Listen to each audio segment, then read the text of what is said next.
Pemirsa di seputar Bali edisi malam ini kami menyajikan wawancara eksklusif bersama Direktur Politeknik Negeri Bali, Made Mudina, yang mengulas upaya Politeknik Negeri Bali dalam menyiapkan SDM profesional yang berdaya saing internasional. Ya, pemirsa Bali TV dimanapun Anda berada, kembali kami hadirkan wawancara eksklusif dan kali ini kita akan berbincang-bincang dan mengenal dan mengetahui lebih jauh tentang salah satu institusi pendidikan tinggi di bidang vokasi, yaitu Politeknik Negeri Bali. Bersama saya telah hadir Direktur Politeknik Negeri Bali, Bapak Insinyur Made Mudina MT. Saya yakin masyarakat Bali sudah tahu dan mengenal tentang Politeknik Negeri Bali. Kalau lebih dikenal, ini mencetak lulusan-lulusan yang langsung kerja nih, berbeda dengan yang universitas. Silakan, Pak. Politeknik Negeri Bali salah satunya, Pak, salah satu perguruan tinggi vokasi politeknik di Indonesia di bawah Kementerian Kemristekdikti gitu. Jadi ada 43 politeknik negeri di bawah Kemristekdikti, salah satunya Politeknik Negeri Bali. Seperti kita ketahui bahwa jenis pendidikan di pemerintahan kita, terutama di Kementerian Pendidikan Tinggi, itu dikelompokkan menjadi dua. Ada pendidikan vokasi dan pendidikan akademik. Gitu ya. Nah, itu dari jenis pendidikannya.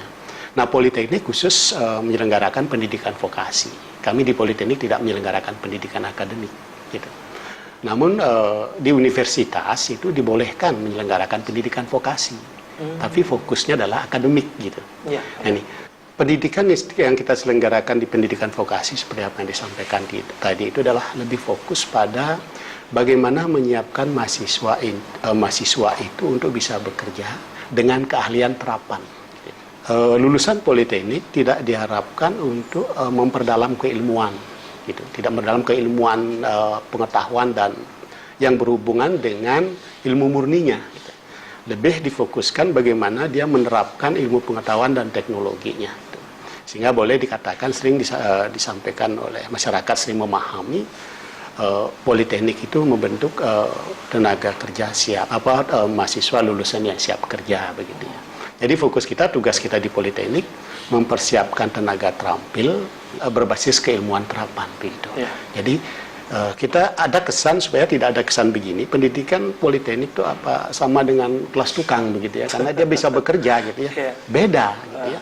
Di sini ada berbasis keilmuannya, sehingga ada penalaran ketika dia menerapkan ilmu pengetahuan dan teknologinya. Tapi concernnya memang dia untuk siap kerja, tapi tetap dibekali keilmuan secara teorinya begitu ya, Bapak ya? Ya, harus. Karena begini, ciri pendidikan Politeknik itu adalah pertama antara kegiatan untuk menjadi tenaga terampil yang memiliki penalaran keilmuan itu.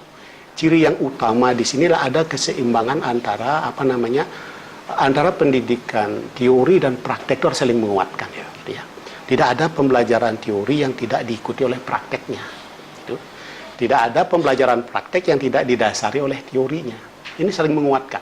Sehingga kalau kita lihat di pendidikan Politeknik memang sangat berbeda dengan di pendidikan akademik gitu ya. Sangat berbeda karena porsi prakteknya itu lebih banyak, gitu, lebih banyak untuk bagaimana dia menurunkan pengetahuannya ke dalam penerapannya begitu ya. Baik Bapak, tadi kurang lebihnya ini masyarakat tahu jadi vokasi itu yang seperti apa.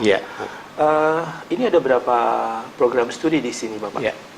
Kita memiliki 14 program studi gitu ya, 14 program studi tersebar dalam, kalau kita kelompokkan menjadi dua bidang teknologi dan bidang tata niaga gitu ya. Di bidang teknologi kita bergerak dari program studi teknik sipil, ada program studi manajemen proyek konstruksi, ada program studi teknik mesin, program studi refrigerasi dan tata udara, ada program studi teknik listrik, program studi informasi teknologi, itu di teknologi, ada program studi otomasi, satu lagi, itu ada di teknologi. Nah, di bidang tata niaga kita memiliki program studi akuntansi, program studi manajemen akuntansi manajerial, program studi administrasi bisnis, program studi administrasi bisnis internasional. Di pariwisata kami punya program studi perhotelan, usaha perjalanan wisata, dan manajemen bisnis pariwisata. Jadi ada 14 program studi. Dan saat ini kita sedang menunggu salah satu izin penyelenggaraan program pasca pasca terapan pariwisata. Ya. Oh, begitu. Jadi kita sudah mendapatkan rekomendasi disetujui untuk penyelenggaraannya, ya, untuk program pasca pariwisata terapan di Politeknik Negeri Bali. Baik Bapak, ini untuk sistem pendidikan dari 14 prodi. Ini kalau tadi lihat baru masuk ke gedung Politeknik Negeri Bali itu ada sepertinya satu visi yang ingin dijalankan Politeknik Negeri Bali. Itu terdepan, kemudian profesional, berdaya saing internasional. Ini seperti apa Politeknik menerapkan ini dalam sistem pendidikan selama ini? Ya, cita-cita kita ingin mencapai itu tahun 2025. Jadi ingin menjadi terdepan itu adalah menjadi lembaga pendidikan vokasi yang terdepan, gitu ya.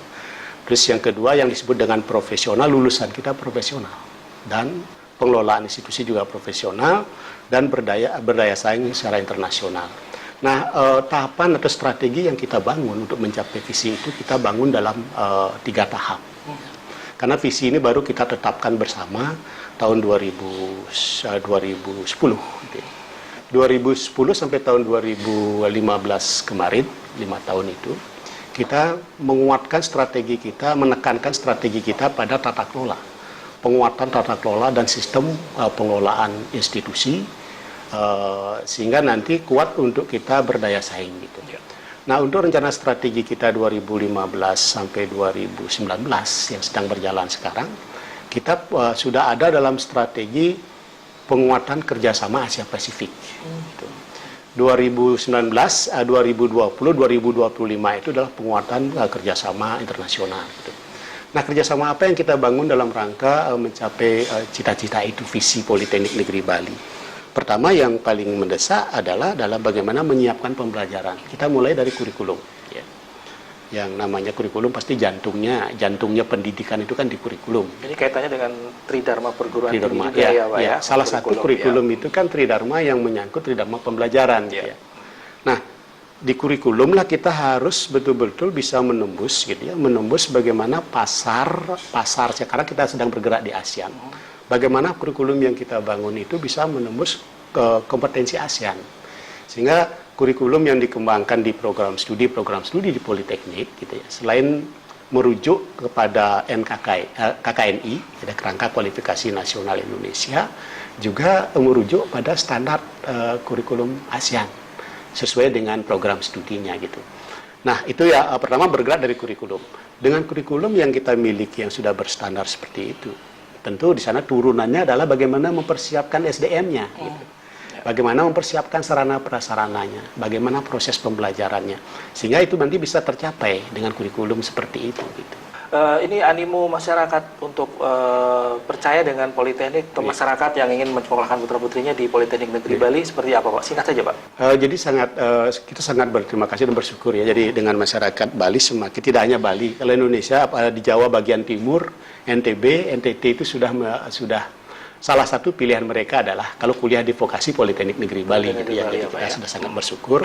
Jadi animo masyarakat itu ada peningkatan pendaftar hampir setiap tahun itu rata-rata 26%. Peningkatan peminat. Rata-rata 26% meningkat setiap tahun untuk pilihan program studi di Politeknik Negeri Bali. Kembali ke penguatan pembelajaran di Politeknik gitu ya. Kita harus membangun kegiatan riset dan pengabdian masyarakat. Itu tadi kan dari sisi pembelajaran saya cerita.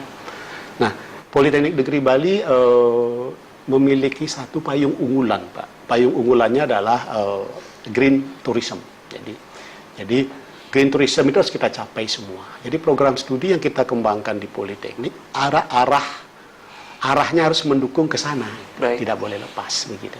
Baik, terima kasih Pak Made Mudina. Ini masih banyak hal yang nanti juga akan diketahui oleh masyarakat ini langsung ke websitenya Politeknik Negeri Bali ya Bapak. Baik, mudah-mudahan sukses untuk Politeknik Negeri Bali ini mencetak kualitas sumber daya manusia di bidang vokasi Bapak. Baik, terima kasih banyak Pak. Iya, baik. Pemirsa, demikianlah perbincangan kami untuk lebih mengenal salah satu institusi pendidikan yang bergerak di bidang vokasi Politeknik Negeri Bali bersama Direktur Politeknik Negeri Bali Bapak Insinyur Made Mudina MT. Terima kasih atas perhatian Anda. Kami akhiri wawancara eksklusif sampai di sini. Salam.